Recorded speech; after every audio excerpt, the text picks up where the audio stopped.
Hey guys! For this video, may panibagong content tayong gagawin ngayon. At first time ko itong gagawin. Magre-review tayo ng isang sapatos. So bago natin simulan ang review na to, para sa lahat ng bago at patuloy na sumusuporta sa channel na to, please do subscribe, like, and hit the notification bell para updated kayo sa mga upcoming videos ko. Thank you!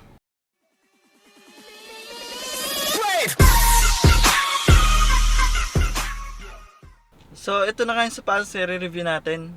Ito yung... Teka. Lalabas ko muna. Okay. Ito yung... Lebron Witness 7. So, buksan natin. Ayan siya. Okay. Ang colorway niya is Lakers colorway, purple and gold. Ito siya.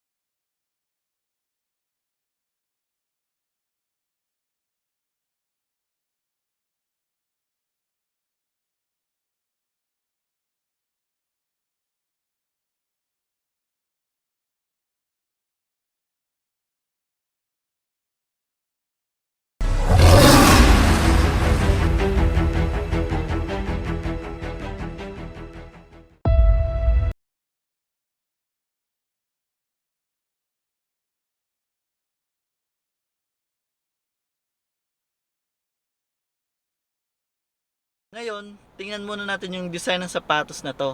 Kung gaano ba talaga siya kaganda. So, ito yung pangkaliwa. Mapapansin nyo, dito para tong plastic pero maganda siya.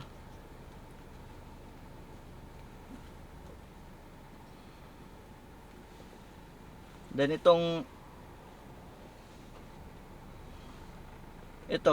is parang made siya sa tela.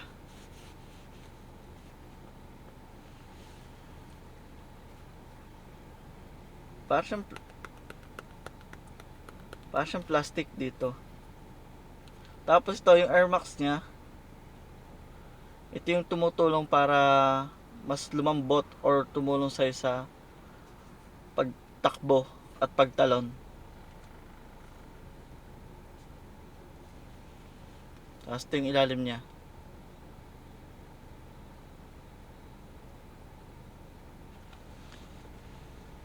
Ngayon pupunta tayo sa court para i-testing tong sapatos na to. Kung gaano ba kaganda ang performance niya habang naglalaro ng basketball. Doon natin pagbabasehan kung may mararamdaman tayong medyo sumasakit yung paa natin or what. So tara, doon na tayo sa court. Meanwhile, So guys, nandito na ako sa court para maglaro ng basketball. So tatry nating i-review ang sapatos kung gaano ba siya kaganda. So ngayon guys, tatry natin siyang itakbo-takbo kung maganda ba yung feeling sa paa, kung comfortable ba or medyo sumasakit yung paa ko sa pagtakbo ko. Let's go!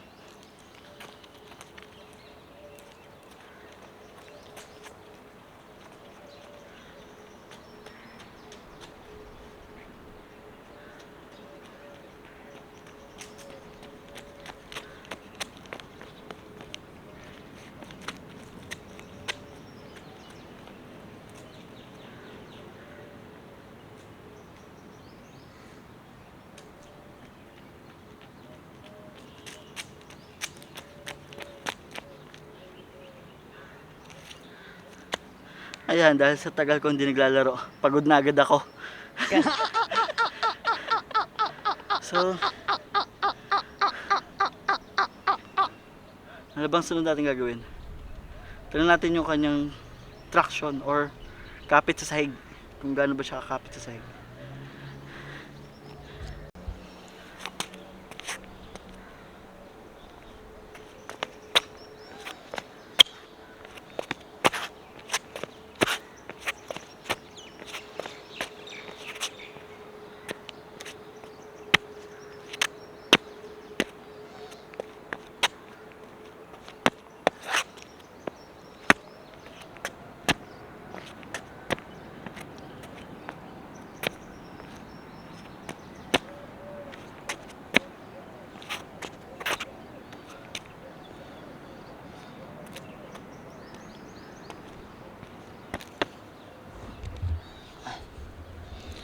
Ayan.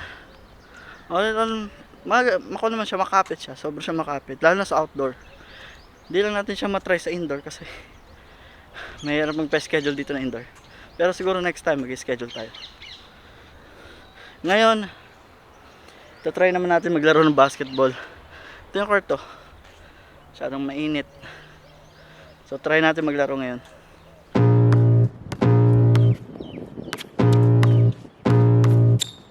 I can feel the blood creeping up from the heathens. Got will, got fight, got pride, got reason. If they wanna go eat, then you know I'm gon' feed them. If you're coming for me, hope you're ready for a demon. I got eyes in the back of my head, I'm seeing. Take me for granted and you know I'm leaving. Push mo! Pakita mo kung sino ka!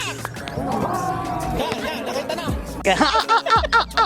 Bleeding from the words I spit, so sharp, so freezing, so cold. Behold, frostbite they feeling. I could tear you apart, or I could go heal them. Don't believe in fate, don't believe in ceilings. I just need a taste, and my mind starts peeling. I don't pace my.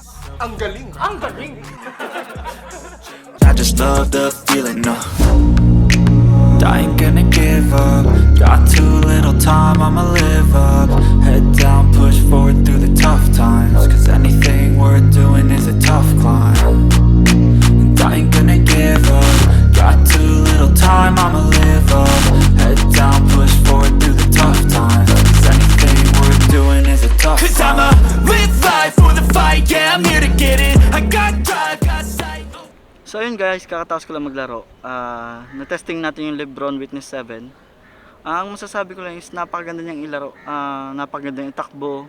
Kung medyo shifty ka, napakaganda kasi ang kapit nito sa hig.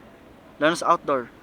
I'm not sure lang sa indoor kasi wala pa tayong oras para maglaro sa indoor. Pero sa susunod, kapag naglaro tayo sa indoor, siguro review ko rin sa inyo kung gaano ba siya kadulas or makapit ba siya sa indoor.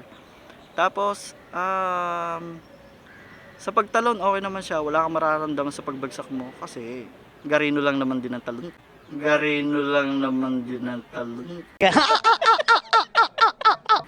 Ewan ko lang sa inyo, pero napakaganda. Sa akin kasi medyo 62, 63 kilos na ako. So, medyo hirap na rin tumalon.